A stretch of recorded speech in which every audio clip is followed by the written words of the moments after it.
Hey, Catherine, I have a question, and this What's your came name? up. This is Sham. Yusham? Hi. Yeah. Thank you. Uh, it was nice. I have a lot of notes, and as I was writing notes, I have this question that I keep observing almost every month. Uh, as soon as I receive my salary, so I work in a day job in software. I see that the first week of the month, I kind of bring down. I do a bit of savings, and then I do spend, and then I send some money to home and things like that. But I see that I feel really comfortable with a particular amount of balance in my account.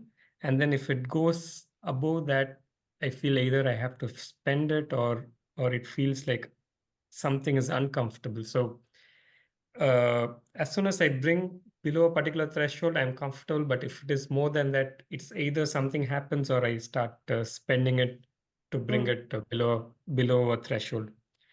Almost feels like there's like a financial thermostat or something that. So when I changed job, I had a higher, you could say, salary, but I'm not going above a threshold.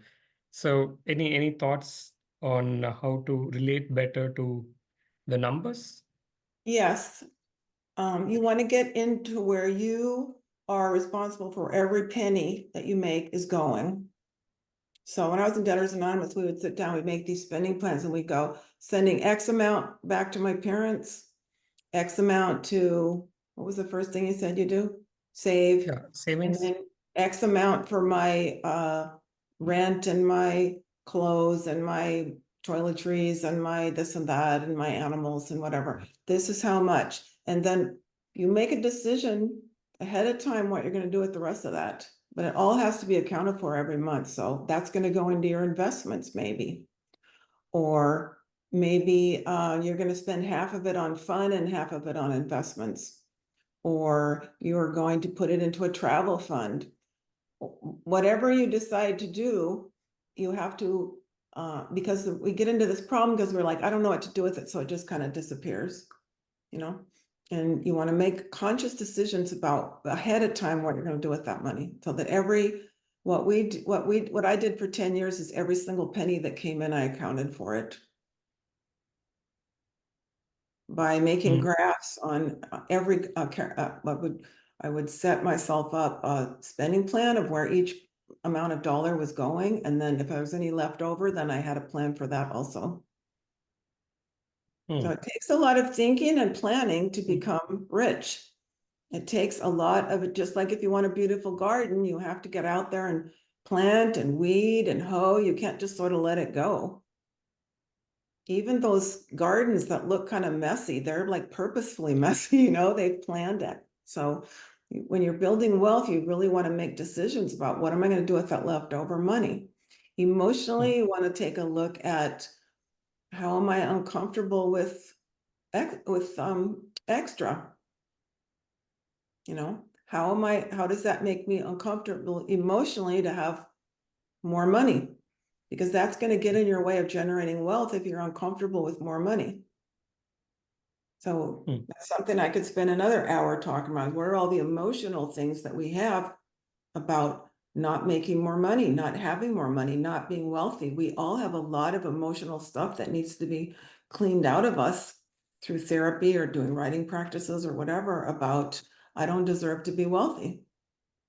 mm, So you could look and see if you have some programming from your culture, from your parents, from something about, I'm not comfortable with extra money.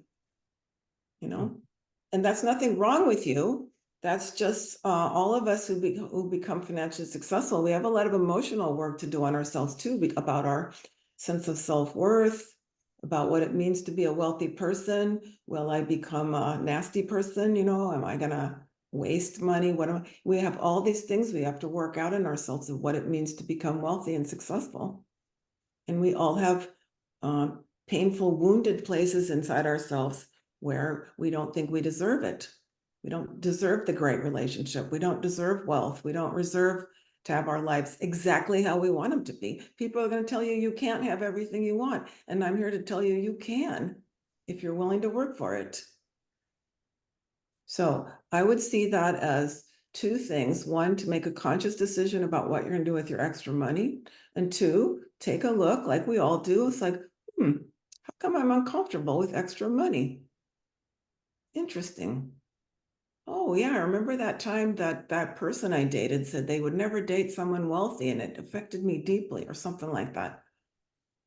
For me, once I asked my dad, this is so effed up. I asked my dad once, my dad was a school teacher, and I asked him, I was doing some of this emotional processing. I said to my dad, Dad, do you mind if I become more successful than you? And he said, I don't think you need to be more successful than me. I realized that I had been brainwashed all my life growing up with this person that he didn't want me to be successful. And you don't think that's going to affect me?